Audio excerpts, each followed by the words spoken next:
क्या पढ़ रहे थे, केमिकल बर्न में क्या होता है, क्या करना है, फर्स्ट एड मैनेजमेंट। तो फर्स्ट तो क्या है, कॉन्टामिनेटेड जो क्लोथिंग है वो रिमूव करना पड़ेगा।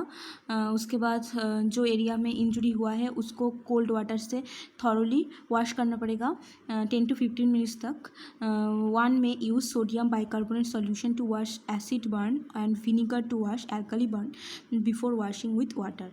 तो सोडियम बाइकार्बोनेट से वॉश कर सकते हो, किसी का एसिड बर्न होगा, और किसी का एल्कली से बर्न हुआ है तो विनीगर यूज़ कर सकते हो वाटर से वॉश करने से पहले, क्योंकि एसिड और जो एल्कली है वो उसको बोथ को क्या कर देगा, न्यूट्रलाइज कर देगा। जो इंजुरी का कंसिस्टेंसी है और इंजुरी का कॉन्सिक्वेंसेस है वो थोड़ा कम हो जाएगा। Next, electrical burn. Electrical currents and lightning heat and burned skin and underlying tissues. Electrical burn are due to the effect of high tension electric current or atmospheric electricity as in lightning. The heat generated during passage of the current through the body causes deep burn at the exit and entrance of the current. तो electric के वजह से जो burn हो रहा है उसको हम लोग इलेक्ट्रिक करंट बोल रहे हैं, सॉरी इलेक्ट्रिक बर्न बोल रहे हैं, यहाँ पे वो सब हो रहा है।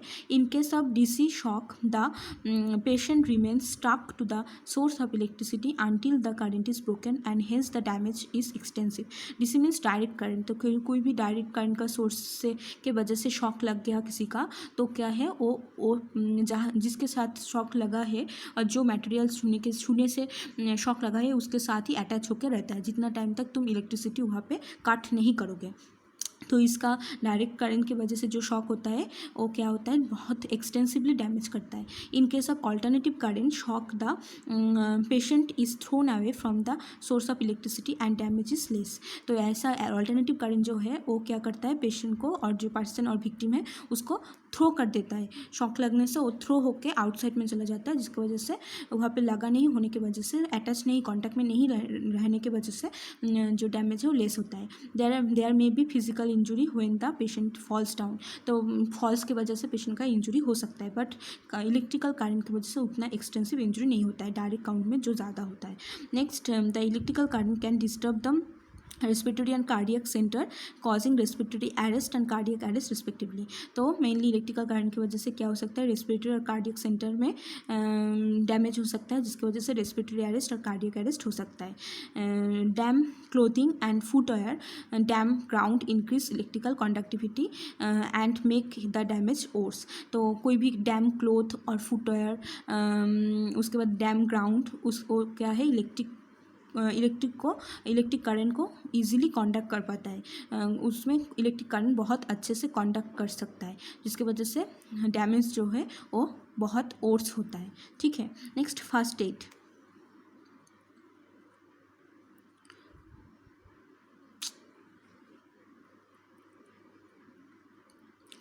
तो switch off the current and remove the plug from the socket. First switch off करना पड़ेगा करंट को, सॉकेट से प्लग को निकालना पड़ेगा। If the patient is lying in water, get out of it yourself as water is a excellence conductor of the electricity. For the same reason do not hold the patient under the armpits.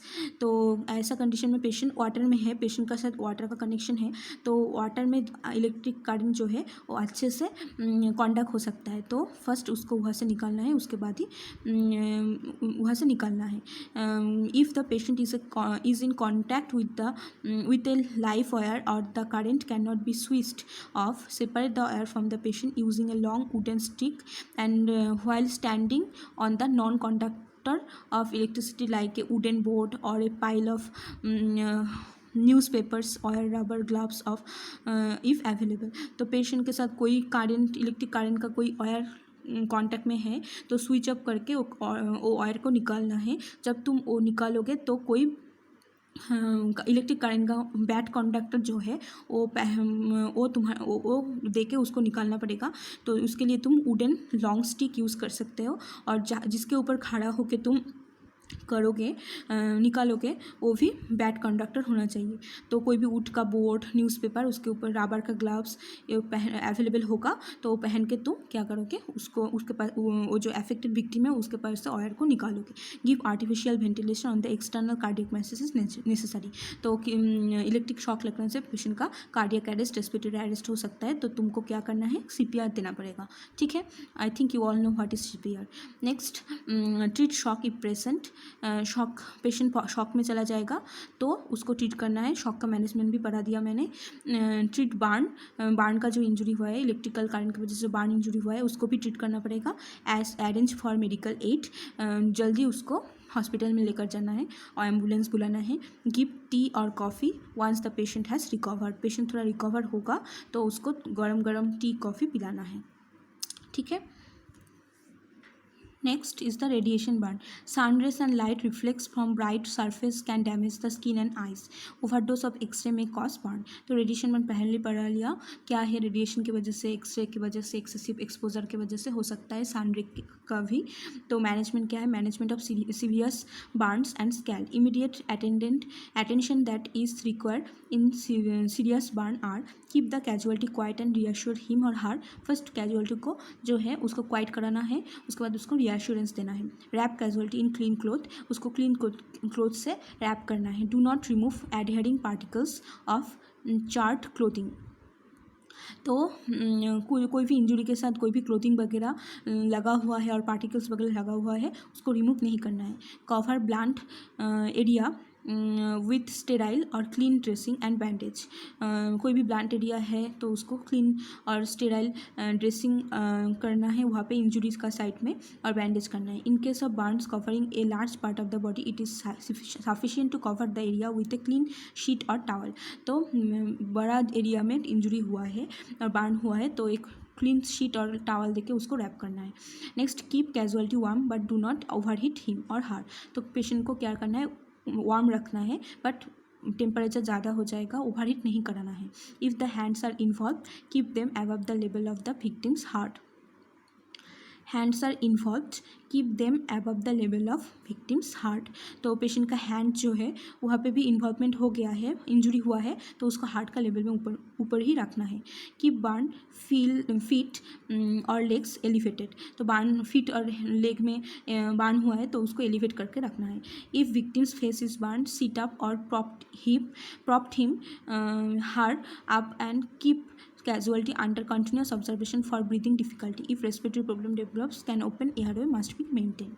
तो patient का face में burn हुआ है तो उसको propped up position में रखना है, मीन्स थोड़ा हेड को एलिवेट करके रखना है, और उसका ब्रीदिंग का प्रॉब्लम हो रहा है नहीं हो रहा है, वो डिफिकल्टी हो रहा है नहीं हो रहा है, वो ऑब्जर्व करना है। रेस्पिरेटरी प्रॉब्लम डेवलप करेगा तो हम लोग का काम है पेशेंट का एयरवे को ओपन रखना और क्लियर रखना। Do not immerse the extensive burnt area और apply ice water over it because cold may intensively the shock reaction. However a cold pack may be applied to the face और the hand और the feet. तो कोई भी patient का burn हो गया है तुम जल्दी आके आइस पैक दे, आइस कॉम्प्रेशन दे रहे हो, ऐसा भी नहीं करना है क्योंकि उससे भी पेशेंट शॉक में जा सकता है। तो पेशेंट का फेस में, हैंड में, फीट में बर्न हुआ है तो वहाँ पे आइस पैक तुम अप्लाई कर सकते हो। Shift the casualty to the nearest hospital if casualty is fit to be moved. तो क्या करना है, पेशेंट को हॉस्पिटल में लेकर जाना है जितना जल्दी हो सके। If rescuer can not take casualty to the hospital wait for the doctor to arrive. तो ओनली वन रेस्क्यूअर है, उसका वो क्या कर रहा है, पेशेंट को नहीं ले जा सक रहा है, तो ऐसा कंडीशन में डॉक्टर को वहाँ पे बुलाना पड़ेगा। Do not open blister keep client wrapped up in a clean cloth. तो जो ब्लिस्टर वगैरह है उसको ओपन नहीं करना है और पेशेंट को क्लीन क्लोथ के ऊपर ही रैप करके रखना है। Treat for shock hypovolemic shock management जो है पढ़ा था जो भी, वो भी मैनेजमेंट करना पड़ेगा। उसके बाद शॉक में लेग एलिवेट करके रखना होता है जिससे सर्कुलेशन अच्छा हो, ऐसे भी करना है। Remove quickly from the body anything of a constricting nature that rings, bangles, belt और boots. If this is not done early it would be difficult to remove them later as the limb begins to swell. तो patient के हाथ में कोई भी ornaments वगैरह है, bangles वगैरह है, रिंग वगैरह है और बेल्ट बूट्स ये सब है, तो फर्स्ट हम लोग का काम होगा वो सब रिमूव करना, क्योंकि जहाँ पे इंजरी हुआ है वहाँ पे तो स्वेलिंग होना स्टार्ट हो जाएगा, बाद में ये रिमूव करना बहुत डिफिकल्ट हो जाएगा। तो this is the management of serious burns and scalds. Next, management of minor burns and scalds. In case of minor burn, को किसी का माइनर बर्न हुआ है तो क्या करना है, first clean the area gently with clean water. First वो जो जहाँ पे इंजरी हुआ है, बर्न हुआ है, वो उसको क्लीन करना है नॉर्मल क्लीन वाटर से gently. Submerge the burn area in the cold water. तो कोल्ड वाटर में हो गया, बर्न एरिया को मार्च करके रखना है, इमर्ज करके रखना है। Apply a solution of salt and water 1 teaspoon full to a pint of water in out of the way places. तो सॉल्ट वाटर दे के एक सॉल्यूशन बना के वहाँ पे अप्लाई कर सकते हो, बट अभी ये सब नहीं करना है, ये पहले का था, अभी ये सब नहीं करना है, यह सब बहुत कॉम्प्लिकेशन होने का चांस होता है। तो कोई ऑइंटमेंट वगैरह है तो जो जिससे बर्न इंजरी कम होता है वो अप्लाई कर सकते हो। Cover with dry dressing, patient का जहाँ पे इंजरी हुआ है वो साइड में तुम sterile dressing, dry dressing apply कर सकते हो, जिससे वहाँ पे इंजरी साइड तुम कवर करके रख सकते हो, क्योंकि वहाँ से कवर करने से क्या होगा, कॉन्टामिनेशन होने का चांस कम हो जाएगा, इन्फेक्शन होने का चांस कम हो जाएगा। Do not apply cotton wools directly to the burn. तो बर्न एरिया में कॉटन वूल्स वगैरह डायरेक्टली गॉज वगैरह अप्लाई नहीं करना है, क्योंकि गॉज का जो थ्रेड है वहाँ पे अटैच हो जाता है, क्योंकि बर्न एरिया में बहुत सारा ऊजिंग वगैरह होता है, बहुत फ्लूइड वगैरह निकलता है, तो उसके वजह से वहाँ पे अटक जाता है, जिसकी वजह से वो निकालने में बहुत प्रॉब्लम होता है, वहाँ से भी इन्फेक्शन हो सकता है। Do not apply any greasy substance, कोई भी ग्रेसी सब्सटेंस अप्लाई नहीं करना है।